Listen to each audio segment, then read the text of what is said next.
Have you ever wondered why your car insurance is higher than other drivers, even when you drive a similar car, live in the same town, and feel like nothing has really changed? Hi, I'm Jeff Williams, owner of Armor Insurance Agency in Miles City, Montana.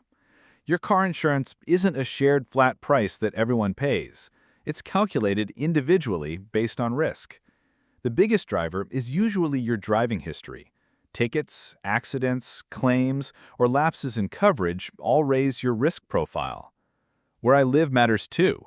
My zip code, traffic levels, theft rates, and even credit-based insurance scores can affect my premium. My vehicle matters as well. Modern cars are expensive to repair because even small accidents involve sensors, cameras, and calibration systems. My coverage choices also affect my price.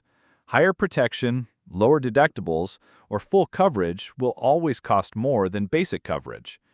Even when nothing changes for me personally, broader costs like repairs, parts, and medical claims can raise insurance prices across the system. Insurance companies aren't randomly changing prices. Every rate is based on measurable risk factors and updated data.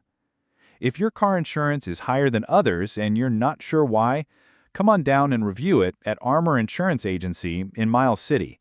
Call 406-416-1096.